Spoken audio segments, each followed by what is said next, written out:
Isa na namang mapagpalang araw mga idol, maaga nga tayong pumalaot ngayon at para mamana at mangugita mga idol. Napakaganda nga ng gising natin mga idol at ang pupuntahan nating spot ay ang Isla Marikit. Dito ay malapit na tayo at papundo na tayo mga idol.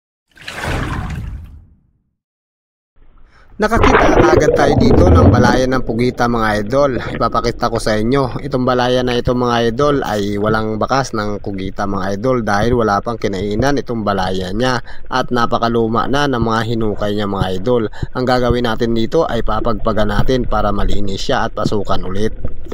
Sa dikaluyuan mga idol ay nakakita na naman tayo ng isa na namang balayan. Ito mga idol ay maraming mga bakas. Kumbaga may mga kinainan siya mga idol.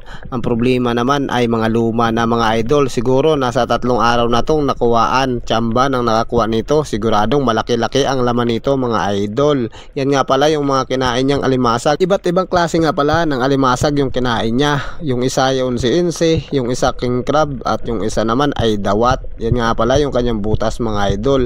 Ang gagawin natin dyan ay papagpagin natin ulit mga idol para malinis siya at pasukan ulit.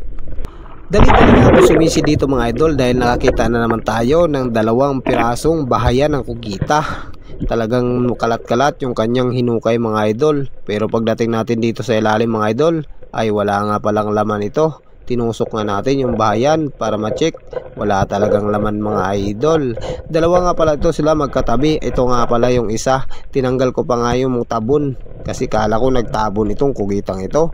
Pero pagtusok natin ay wala din mga idol. Akala ko talaga mga idol ay masisiro na ako ngayong araw ng Pugita.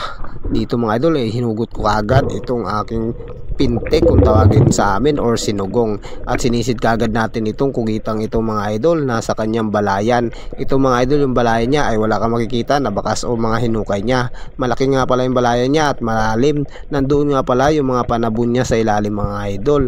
Yan mga idol, binabakbakan ko na nga pala ang pagtusok sa kanya para lumabas sa kanyang balayan. Medium size nga pala ito mga idol dahil nakita ko kaagad sa kanyang gaway na malaki. Papalabas na nga itong Pugita at nadakma na natin mga idol. Medium size nga, tama talaga ako mga idol. Napakaswerte natin dahil nakahuli pa rin tayo ng 1 piraso. Mayroon pa rin tayong maiuwi. Yung akala ko talaga ay masisiro na ako ngayong araw ng Pugita mga idol. Puro balayan lang at walang laman. Shoutout nga pala sa rider ng Team Goodeds na si Jasir Agi Malik. Yun, shoutout sa iyo idol. At shoutout din sa iyo tol, G-Ward Libara. Nakachamba pa rin tayo mga idol kahit papaano ay mayroon tayong pangbawi sa ating finance. Malaki na rin ang bibintahin yan.